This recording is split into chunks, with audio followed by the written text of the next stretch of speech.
दिल्ली के मुख मंत्री श्री अरविंद केजरीवाल जी पहुंच चुके ने। उन्हां दे नाल साडी पार्टी की रीढ़ हड्डी, साडी स्ट्रेंथ ते साडे चानन मुनारे डॉक्टर संदीप पाठक जी भी नाल ने। सो उन्हां दा जी आयां नूं। और मैं एक बार चाहांगी कि जोरदार ताड़ियां दे नाल असीं उन्हां दा वेलकम करिए सारियां दा। आज यहाँ पे इतनी बड़ी संख्या में आए हुए मेरे सभी व्यापारी भाइयों बहनों को मेरा नमस्कार, प्रणाम, सत श्री अकाल। दोस्तों, मैं अभी देख रहा था जब आपके कैंडिडेट कुलदीप धालीवाल जी आपसे बात कर रहे थे और उनकी एक एक बात पे जिस तरह से तालियां बज रही थी और आप लोग उनका अभिवादन कर रहे थे, मुझे लगता है अब ज़्यादा मुझे वोट मांगने की ज़रूरत है नहीं।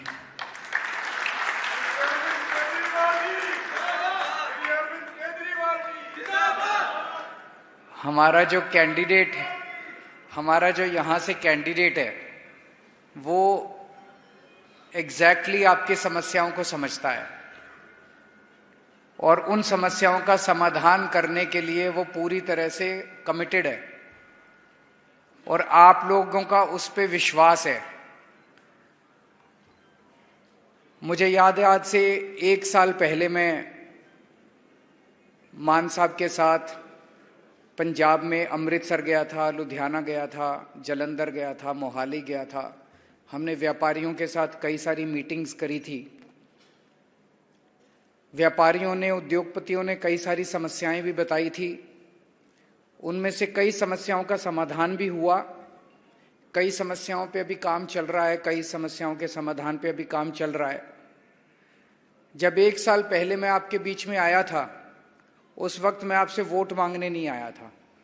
आपकी समस्याओं का जेन्युइनली समाधान करने के लिए हम आए थे, क्योंकि हमें लगता है कि व्यापारियों और उद्योगपतियों का किसी भी देश की अर्थव्यवस्था में सबसे ज़्यादा योगदान होता है।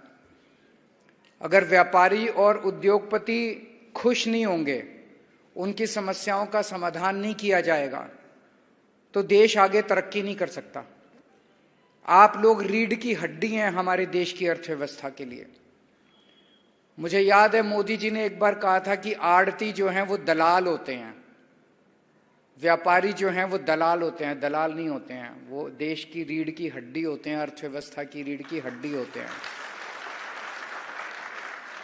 एक तरफ किसान और मजदूर है जो फसल उगाता है और दूसरी तरफ व्यापारी हैं जो उसको डिस्ट्रीब्यूशन पूरे देश के अंदर डिस्ट्रीब्यूट करते हैं, उद्योगपति हैं जो उसकी प्रोसेसिंग करते हैं आगे।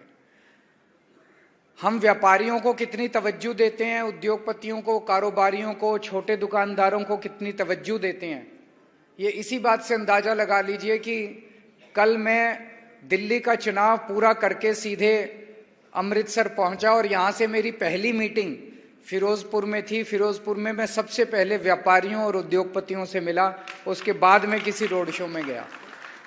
आप लोग हमारे लिए बहुत इम्पोर्टेंट हैं। आप तरक्की करें, फले फूलें, और जो जो बातें धालीवाल साहब ने कही हैं वो सारी बातें हम करेंगे। आप ये सोच सकते हो कि इसके पहले जितनी पार्टियां आई, अभी इसके पहले हमारा संसद में एक ही एमपी था लोकसभा में, अभी रिंकू था, उसके पहले मान साहब थे। उनके अलावा किसी की आवाज सुनाई देती थी? कोई इस पार्टी का हो चाहे उस पार्टी का हो, कोई पंजाब के हक के बारे में बात ही नहीं करता था। जो बातें अभी धालीवाल साहब ने की, वो बातें वो भी कर सकते थे लोकसभा के अंदर। आपकी आवाज वो भी उठा सकते थे, आपके लिए वो भी लड़ सकते थे। उनको परवाह ही नहीं थी आप लोगों की। उनको शायद पता ही नहीं था कि आपकी ये समस्याएं हैं। उन्होंने कभी चिंता ही नहीं की आप लोगों की। आम आदमी पार्टी आप लोगों की पार्टी है, आपके बीच से निकले हुए लोग हैं हम लोग। हमें आपकी समस्याएं पता हैं, इसलिए हम आपकी समस्याओं के ऊपर काम करते हैं। तो आज मैं 1 साल पहले जब आया था, मैंने कहा था मैं आपसे वोट मांगने नहीं आया, आपकी समस्याओं का समाधान करने आया हूं। आज मैं आपका समर्थन मांगने के लिए आया हूं इस चुनाव के अंदर, और वो बहुत जरूरी है, कई मायनों में जरूरी है। आपने हमें 2 साल पहले स्टेट के चुनाव में भारी समर्थन दिया, 117 में से 92 सीट दी। इतनी सीटें मुझे नहीं लगता 75 साल में किसी भी पार्टी को आपने इतना ज्यादा प्यार दिया था, इतना विश्वास किया था।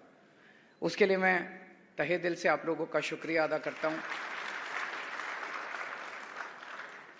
और 2 साल में आपने हमारे काम भी देख लिए। हमने जितने काम कहे थे एक एक करके सारे पूरे करते जा रहे हैं।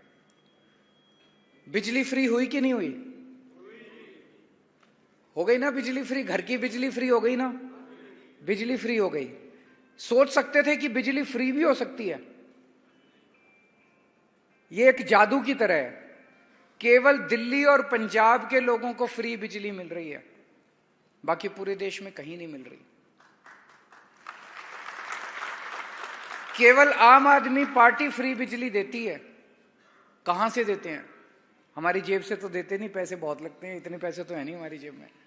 वही पैसा है, कोई नया टैक्स भी नहीं लगाया, उतना ही टैक्स लग रहा है आप लोगों के ऊपर, थोड़ा कम ही लग रहा होगा, हमने कोई नया टैक्स नहीं लगाया।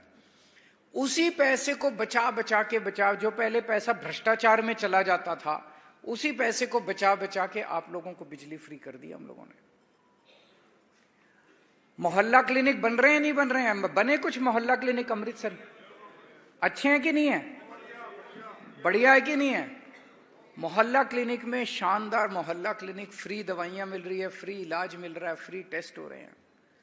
और अब सरकारी स्कूल शानदार बनने लगे। सबसे पहला अमृतसर का सरकारी स्कूल मेरे को याद है, स्कूल ऑफ एक्सीलेंस। देखने गए आप लोग? देखा किसी ने? स्कूल ऑफ एक्सीलेंस बना, शानदार सरकारी स्कूल बन रहे हैं पूरे पंजाब के अंदर। शुरू हुआ है अभी, 2 ही साल हुए हैं, 2 साल ज्यादा नहीं होते। 75 साल का जो इन्होंने गंद फैलाया है, 75 साल जो इन्होंने खराब किया है, वो थोड़ा टाइम तो लगेगा उसको ठीक करने में, लेकिन इन 2 साल के अंदर आपको इतना यकीन हो गया होगा कि इन लोगों की नीयत साफ है, अच्छे लोग हैं, ईमानदार लोग हैं, पंजाब की तरक्की करना चाहते हैं। सारी ठीक होगी। 3 साल और अभी बाकी हैं। इन 3 साल में हर मोहल्ले में मोहल्ला क्लिनिक बना देंगे, सारे स्कूल ठीक कर देंगे, और भी जितने वादे थे आपका, पानी का, सीवर का, वाघा बॉर्डर का, सारे काम करेंगे हम लोग। जितने कामों का हम लोगों ने वादा किया है, सारे काम करेंगे।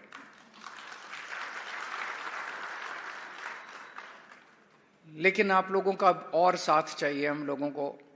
वो होता है ना कि ये दिल मांगे मोर। आपने हमें स्टेट में 92 सीट दे दी, अब सेंटर में हमारी ताकत बढ़ाओ। सेंटर में आम आदमी पार्टी के मान साहब के हाथ मजबूत करो, तो सेंटर के जितने मसले हैं उन मसलों को भी हल करने में हमें मदद मिलेगी। सेंटर ने हमारे फंड रोक दिए, 9,000 करोड़ रुपया पंजाब का सेंटर ने रोक दिया, दे नहीं रहे। उसमें 5,500 करोड़ रूरल डेवलपमेंट फंड का पैसा है, उसमें नेशनल हेल्थ मिशन का पैसा है। ये रूरल डेवलपमेंट फंड का जो पैसा है, ये गांव-गांव के अंदर इससे सड़कें बननी थी, इन्होंने पैसा रोक लिया। आप सोचो 5,500 करोड़ आ जाता तो गांव-गांव में कितनी सड़कें बन सकती थी। नेशनल हेल्थ मिशन का पैसा आ जाता तो कितने और मोहल्ला क्लिनिक बन सकते थे। तो ये गुंडागर्दी, तानाशाही मचा रखी है इन लोगों ने। भाई, विकास के साथ और लोगों की तरक्की के साथ राजनीति नहीं होनी चाहिए।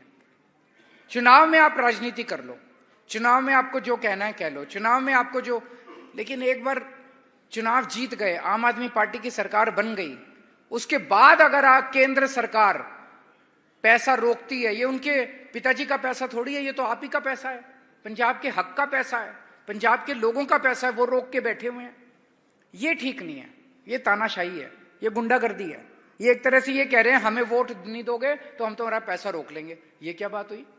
हमारे देश का पैसा आप कैसे रोक लोगे? आप लोगों ने हमें 92 सीट देके जिताया।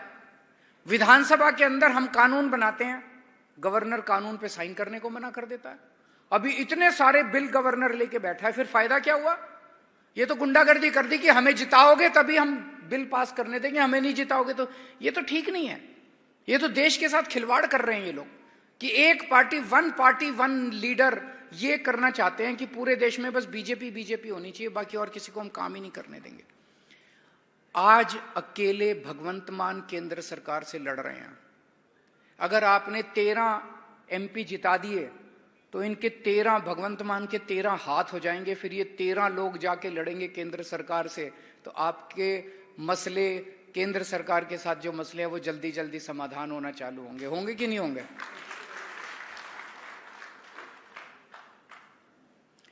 अभी इतनी तानाशाही मचा, इन्होंने मेरे को गिरफ्तार कर लिया, कहते हैं केजरीवाल भ्रष्टाचारी है। मेरा तो एक ही प्रश्न है, बिजली फ्री करने वाला भ्रष्टाचारी है कि बिजली महंगी करने वाला भ्रष्टाचारी है? अगर मैंने भ्रष्टाचार करना होता तो आपकी बिजली फ्री थोड़ी करता। जैसे इन लोगों ने भ्रष्टाचार कर करके सारा पैसा खा गए, मैंने पैसा बचा बचा के दिल्ली में भी बिजली फ्री कर दी, पंजाब में भी बिजली फ्री कर दी, मोहल्ला क्लिनिक खोल दिए, स्कूल खोल दिए, सड़कें बना दी, दिल्ली के अंदर पानी का सीवर का इंतजाम कर दिया। कोई भी भ्रष्टाचारी आदमी काम नहीं करता। 16 मार्च को इलेक्शन कमीशन ने देश के चुनाव डिक्लेयर करे, 21 मार्च को इन्होंने मेरे को गिरफ्तार कर लिया। तो भ्रष्टाचार में थोड़ी गिरफ्तार किया, उनको यह डर था कि केजरीवाल अगर पूरे देश में घूम घूम के प्रचार करेगा तो इनकी सीटें कम हो जाएंगी, इसलिए मेरे को अंदर किया। ये तो भला हो, सुप्रीम कोर्ट का धन्यवाद करते हैं हम। सुप्रीम कोर्ट ने कहा जा केजरीवाल 21 दिन प्रचार कर ले, तो मैं पूरे देश में घूम घूम के प्रचार कर रहा हूं। पाकिस्तान के अंदर आपने देखा क्या हुआ। पाकिस्तान में उन्होंने इमरान खान को जेल में डाल दिया, उसकी पार्टी छीन ली, उसका सिंबल छीन लिया और फिर चुनाव करवाया। उसके बावजूद भी इमरान खान को इतने वोट मिल गए, इतनी सीटें मिल गई। उसके हर कैंडिडेट अलग अलग सिंबल पे लड़ा। मोदी जी इंडिया में भी उन्होंने यही करना चालू कर दिया। महाराष्ट्र में एनसीपी के 2 टुकड़े कर दिए, उनका सिंबल छीन लिया, उनकी पार्टी छीन ली और कहते हैं आ जाओ अब चुनाव करते हैं। शिवसेना के 2 टुकड़े कर दिए, उनकी पार्टी छीन ली, उनका सिंबल छीन लिया, कहते हैं आ जाओ अब चुनाव लड़ते हैं। मेरे को गिरफ्तार कर लिया, हमारे मनीष सिसोदिया को गिरफ्तार कर लिया, सत्येंद्र जैन को गिरफ्तार कर लिया, संजय सिंह को गिरफ्तार कर लिया, कहते हैं आ जाओ अब चुनाव लड़ते हैं। झारखंड में हेमंत सोरेन को गिरफ्तार कर लिया, कहते हैं आ जाओ चुनाव लड़ते हैं। बांग्लादेश में शेख हसीना ने सारे विपक्षियों को जेल में डाल दिया और फिर चुनाव कराया। रशिया के अंदर पुतिन ने सारे विपक्षी नेताओं को जेल में डाल दिया, कईयों को मरवा दिया और फिर चुनाव कराया। 87% वोट मिल गए। क्या आप ऐसा भारत चाहते हो जिसमें एक ही पार्टी बचे और एक ही नेता बचे? आज हम लोग लड़ रहे हैं, मैं लड़ रहा हूं, इन लोगों के साथ संघर्ष कर रहा हूं, तन मन धन से लगा हुआ हूं, लेकिन मेरे अकेले के करने से तो नहीं होगा ना। जब तक आप लोग खड़े होकर इनका विरोध नहीं करोगे। 140 करोड़ लोगों का साथ चाहिए इस देश को बचाने के लिए। दोस्तों, अगर तानाशाही, कल अमित शाह जी आए थे, लुधियाना आए थे, शायद लुधियाना आए थे, आपने सुना उनका स्टेटमेंट? किस किस ने वो वीडियो देखा अमित शाह जी का कल वीडियो? अमित शाह जी धमकी दे के गए हैं। पहले तो पंजाबियों को खूब गालियां दी उन्होंने, देखना उनका पूरा जो भाषण दे के गए हैं, खुल के गालियां दी उन्होंने पंजाब के लोगों को, और फिर धमकी दे के गए हैं 4 जून के बाद पंजाब की सरकार गिरा देंगे, 4 जून के बाद भगवंत मान मुख्यमंत्री नहीं बचेंगे। कैसे? 92 सीट है यार, कैसे गिरा दोगे? तानाशाही मचा रखी है। वो खुल के कह रहे हैं कि हम तुम्हारे विधायक तोड़ लेंगे, एमएलए तोड़ लेंगे, हम उनको डरा देंगे, ईडी लगा देंगे, सीबीआई लगा देंगे, पैसे से खरीद लेंगे। देश का गृह मंत्री खुल के कह रहा है, कल वीडियो देखना आप लोग, उसमें कह रहे हैं 4 जून के बाद पंजाब की आम आदमी पार्टी की सरकार गिरा देंगे, भगवंत मान उसके बाद मुख्यमंत्री नहीं बचेंगे। मैं उनको कहना चाहता हूं, पंजाबी दिल के बहुत बड़े होते हैं, प्यार से मांग लेते, आपको 1-2 सीट दे देते। धमकी मत दो अमित शाह जी पंजाब के लोगों को, धमकी मत दो, नहीं तो फिर पंजाबी जब खड़े हो जाते हैं ना, आपका पंजाब में घुसना मुश्किल कर देंगे पंजाब के लोग। याद करो जिस तरह से इन्होंने किसान आंदोलन के साथ किया था। किसान आंदोलन, किसान क्या कह रहे थे? हमें दिल्ली जाना है। दिल्ली तो इस देश के लोगों की है, देश की राजधानी है, 140 करोड़ लोगों की है दिल्ली, दिल्ली के पिताजी की थोड़ी है। इन्होंने दिल्ली नहीं जाने दिया किसानों को, कीलें लगा दी सड़क के ऊपर, बुलडोजर लगा दिए, बड़े बड़े बोल्डर लगा दिए सड़क के ऊपर, दिल्ली के अंदर नहीं घुसने दिया। 700 किसान मर गए, उनमें अधिकांश पंजाब के किसान थे। इस बार ऐसा बटन दबाना कि इनकी नानी याद आ जाए। इन्होंने आपको दिल्ली नहीं जाने दिया, इनको इस बार दिल्ली के बाहर भगा देना, इनको दिल्ली में अब मत रहने देना इनकी पार्टी को। और इनका देखो अहंकार कितना हो गया। आपने पता नहीं मोदी जी के अभी पिछले कुछ दिनों में उन्होंने इंटरव्यू दिए हैं, सुने कि नहीं सुने? प्रधानमंत्री जी मोदी जी अब कह रहे हैं कि मैं अपनी मां की कोख से पैदा नहीं हुआ था, मेरे को सीधे भगवान ने इस दुनिया में प्रकट किया है। देखा आपने इंटरव्यू? किस किस ने देखा ये इंटरव्यू? मैं तो देख के दंग रह गया, यार ये क्या हो रहा है। मोदी जी कह रहे हैं मैं भगवान का अवतार हूं, खुलेआम सारे इंटरव्यू में कह रहे हैं, एक दो इंटरव्यू में नहीं, सारे इंटरव्यू में वो कह रहे हैं मैं अपनी मां की कोख से पैदा नहीं हुआ था, मेरे को सीधे भगवान ने इस दुनिया में प्रकट किया है, मैं भगवान का अवतार हूं। इनके प्रवक्ता एक संबित पात्रा, थोड़े दिन पहले संबित पात्रा ने कहा भगवान जगन्नाथ मोदी जी के भक्त हैं। जगन्नाथ मतलब जगत के नाथ, जगत के नाथ मतलब इस सृष्टि के नाथ, ब्रह्मांड के नाथ। जगन्नाथ को बहुत ऊंचा दर्जा मिला है भगवानों की श्रेणी में। जगन्नाथ मतलब ब्रह्मांड के, सृष्टि के नाथ। ये कह रहे हैं वो सृष्टि का जो देवता है वो मोदी जी का भक्त है, मतलब ये अपने आप को उससे भी ऊपर मानने लग गए। ये लोग कहते हैं जो राम को लाए हैं हम उनको लाएंगे, मतलब इस पृथ्वी पे मोदी जी राम को लाए हैं। हम तो ये कहते हैं ना कि रोज सुबह उठ के भगवान से प्रार्थना करते हैं, हाथ जोड़ते हैं कि हे प्रभु तू मेरे को पृथ्वी पे लेके आया, तूने मेरे खाने पीने का इंतजाम किया, मेरे परिवार के इसके लिए हम बहुत बहुत सुबह उठ के पूजा करते हैं ना, वाहेगुरु जी की सबकी पूजा करते हैं। तो हम यही कहते हैं ना कि हे भगवान तू मेरे को पृथ्वी पे, ये कहते हैं मोदी जी भगवान राम को पृथ्वी पे लेके आए। इस बार तो इनका अहंकार मिटा देना आप सब लोग।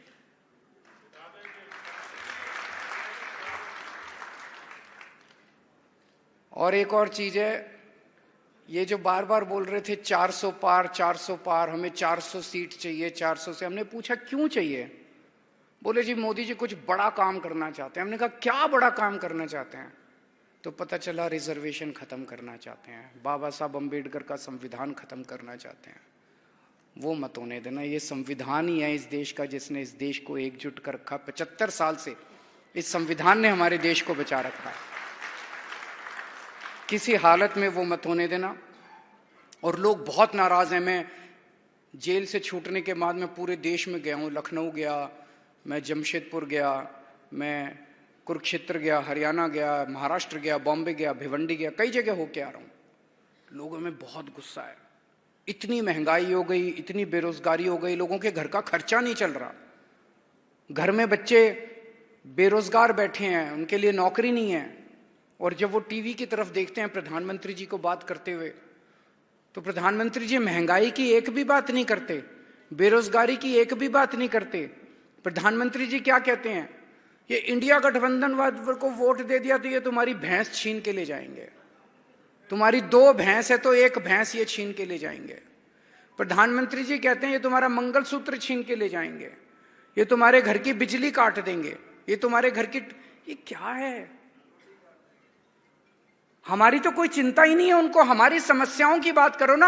अगर प्रधानमंत्री जी कहते मेरे को वोट दो, मैं तुम्हारे पेट्रोल के दाम कम कर दूंगा, डीजल के दाम कम कर दूंगा, तुम्हारा दूध सस्ता कर दूंगा, खाने पीने की चीजें सस्ती कर दूंगा, तुम्हारे बच्चों के लिए ऐसे मैं रोजगार दिलाऊंगा, मैं भी वोट दे देता प्रधानमंत्री जी को। हमारी समस्याओं का उनके पास समाधान ही नहीं है। उन्हें हमारा ऐसे लगता है वो किसी और ही दुनिया में जी रहे हैं कि अब वो भगवान बन गए हैं और अजीब अजीब बातें करने लग गए हैं।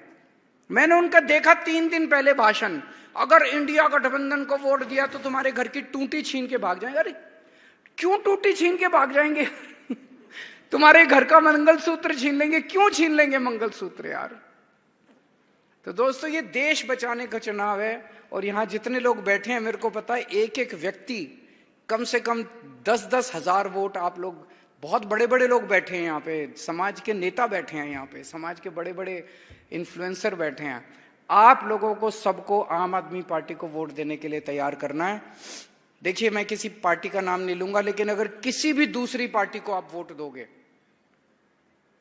आपने देख लिया पिछले 5 साल, 10 साल, 15 साल से किसी ने पंजाब की आवाज नहीं उठाई लोकसभा में। और पंजाब में इस टाइम हमारी पार्टी है, पंजाब में सरकार हमारी है। अगर हमारा ही एमपी होगा और हमारी सरकार है, मिलजुल के काम करेंगे। जैसे इन्होंने कहा, ये प्रोजेक्ट लेके आएंगे केंद्र से, अगर केंद्र से प्रोजेक्ट लेके आएंगे, हमारी सरकार है, उसी ने उस प्रोजेक्ट को लागू करना है, तो मिलके काम करेंगे, तालमेल होगा, 13 की 13 सीट आएंगी। केंद्र में भी हमारे हाथ मजबूत होंगे और पंजाब सरकार से भी वो सारे काम हम करा पाएंगे। तो ये 13 की 13 सीट इस बार आम आदमी पार्टी को देनी बहुत जरूरी है।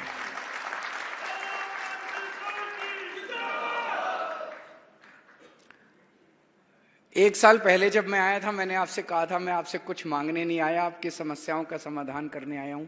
आज मैं आपसे झोली फैला के मांगने आया हूं कि हमारे को 13 की 13 सीट दे दो, हमारे हाथ मजबूत करो। और फिर देखो, जो काम आज पंजाब के अंदर चल रहे हैं, ये डबल ट्रिपल स्पीड से आपके सारे काम होने चालू हो जाएंगे। आप सब लोगों का बहुत बहुत शुक्रिया, आपने इतना प्यार, इतनी मोहब्बत दी, बहुत बहुत शुक्रिया। Thank you so much.